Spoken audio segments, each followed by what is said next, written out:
Hi. Oh my God, thank you for clicking this video. It is so dark and gloomy outside. It's raining. It's been raining all morning. So yeah, that is unfortunate because normally I like to use natural lighting. The sun usually likes to peek in from my window right here and it's just like perfect. But I'm not gonna let that stop me from shooting my video and saying what I need to say because I have some things to get off of my chest today. So today I want to talk about how to stop talking bad about yourself. But before I get into that, hi, my name is Micaiah LeVay. If you're back, welcome back. Thank you for returning. And if you're new here, welcome to my channel. I hope you're able to stay and I hope you're able to learn something from me and connect with my energy. How to stop talking bad about yourself.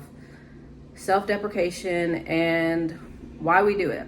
Self-deprecation is a common unhealthy coping mechanism. It's a common coping mechanism that people like to use to be funny against themselves because it's much more easier to be like kind of negative in a sense when it comes to our failures or when we make mistakes instead of being kind to ourselves, which is something that you shouldn't do. Honestly, it's something that shouldn't be normalized because you wouldn't watch a friend make a mistake and then be like, oh my God, you're so stupid. Like, of course you made that mistake. You wouldn't say that to them, would you? No. And if you are saying that, please reevaluate yourself. But no, you should not be saying that to anyone else or yourself either, right?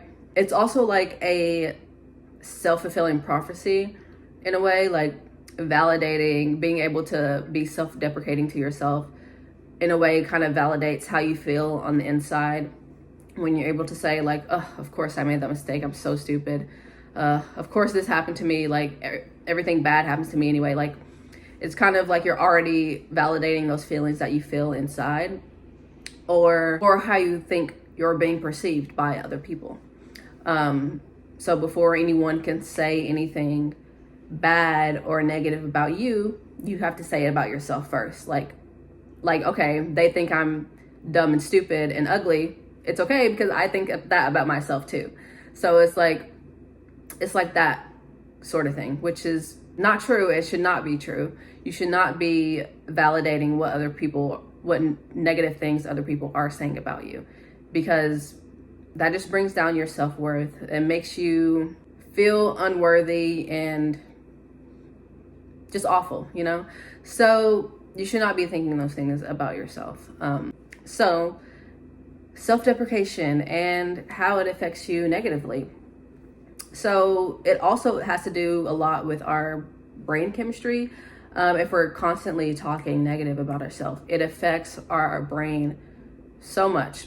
The amygdala in our brain is associated with fear. And if we're constantly setting off that fear response with negative self-talk, you're constantly setting off that stress response. So you're constantly stressed about yourself and your self-image and your self-worth. You're constantly lowering it as well. Being constantly stressed, you start to think you're not good enough to do anything that you want to do, therefore creating like a domino effect, which makes you stressed about how you're going to get anything done, and now you feel stuck and like you don't have control over your life. So it keeps like stacking on top of each other. Like it starts with self-deprecation. So we need to nick that in the bud so that we're able to move forward and believe in ourselves more and raise our self-worth, so that we're able to move forward in our lives and not be stuck in these negative thinking patterns, right? Our thoughts also manifest our reality, right? So if we're constantly thinking negative about ourselves, we're going to see that in our real life. We're going to see that in our everyday life because our thoughts and our beliefs influence our actions. So thinking negatively about ourselves constantly and putting that energy out there just attracts all the negative people, things, opportunities to us. And we don't want that. We don't want that negativity in our lives, right? We don't. We don't. So I'm going to read this thing It's from ChatGPT, just being honest. I put in a prompt and it gave me this. This is a scenario called The Reluctant Leader. And this is the only thing that is from ChatGPT, by the way. So just putting that out there. Okay. I think this is really helpful though, and it's a really good scenario. So yeah, let me read it to you. It says, Ethan works in a mid-level position at a growing tech company. He has always had a strong desire to become a leader within the company, perhaps a team lead or even a department head one day. However, he constantly doubts his ability to succeed in such a role. He often thinks, I'm not experienced enough to lead, or I don't have what it takes to manage a team effectively.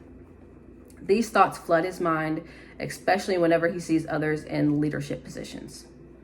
Even when his manager hints at leadership opportunities or praises his potential for more responsibility, Ethan is quick to convince himself that the opportunity is not for him. They're just being nice. I'll never be as capable as they think. He's afraid that if he were to lead a team, he would make mistakes or that his team would see him as unqualified. The pressure of being a leader feels overwhelming to him. When his manager eventually offers the chance to lead a small project team, Ethan hesitates. He thinks, what if my team doesn't respect me? Or what if I fail and disappoint everyone? Despite his manager's encouragement, Ethan's self-doubt grows stronger. He begins to second-guess every decision he makes, feeling paralyzed by the fear of failure. Even when his team starts asking for his guidance, he finds himself deflecting, unsure of how to help them without appearing incompetent. Throughout the project, Ethan struggles to communicate with his team, feeling awkward when making decisions. His hesitance and lack of confidence begin to show, which causes the team to feel uncertain. They start questioning his leadership abilities, and some even take matters into their own hands, undermining his authority. This only fuels Ethan's fear of not being cut out for leadership, further deepening his self-doubt. By the end of the project, while it is completed successfully, the overall experience leaves Ethan feeling defeated. He focuses on the small mistakes he made and interprets them as signs that he'll never be a good leader. The fear of failure and his negative thoughts about his leadership skills prevent him from seeing the positive outcomes of his efforts. He becomes less willing to pursue future leadership opportunities, thinking that if he tries again, it will only end in failure. In this scenario, Ethan's fear of failure and constant negative self-talk prevent him from fully embracing his potential as a leader. He doubts his abilities, and his tendency to focus on worst-case scenarios becomes self-fulfilling prophecies, limiting his chances to grow and succeed in a leadership role. Instead of seeing mistakes as opportunities for growth, he uses them as proof that he's not cut out for leadership, ultimately keeping him from taking on more responsibilities and realizing his full potential. Now, isn't that just sad? It's just sad because he had people that believed in him. He was showing qualities of a leader. But then once someone made it known that he was showing qualities of a leader, he started to doubt himself. He started to let the pressure overwhelm him, therefore affecting his capability and making him believe that he's not enough to be a leader. When clearly his work, the people around him proved that he was and that he is. But because he didn't believe in himself enough, he let his self-doubt get in the way of his success. So the phrase, fake it until you make it, it rings true, right? Because I think that a lot of people at the beginning of their self-confidence journey, they're faking it. Because of course, when you're learning how to be confident in yourself, you're going to fake it in the beginning because you're not used to it. You've never been confident about anything. So trying to learn how to be confident at the start is going to be hard. And that's why you have to be patient and continue to keep doing it. Consistency is key.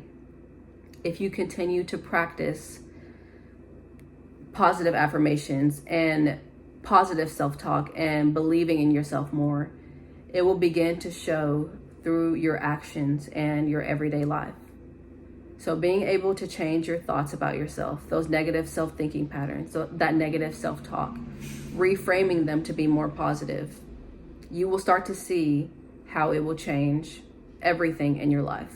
So start thinking how you want your life to look. Start thinking a little bit more positively, and you will see how things start to change for you. Let go of that control as well. Take action, of course, but already assume that it's working out in your favor. And you already are going to be assuming that because you believe in yourself enough. You believe in your capability enough.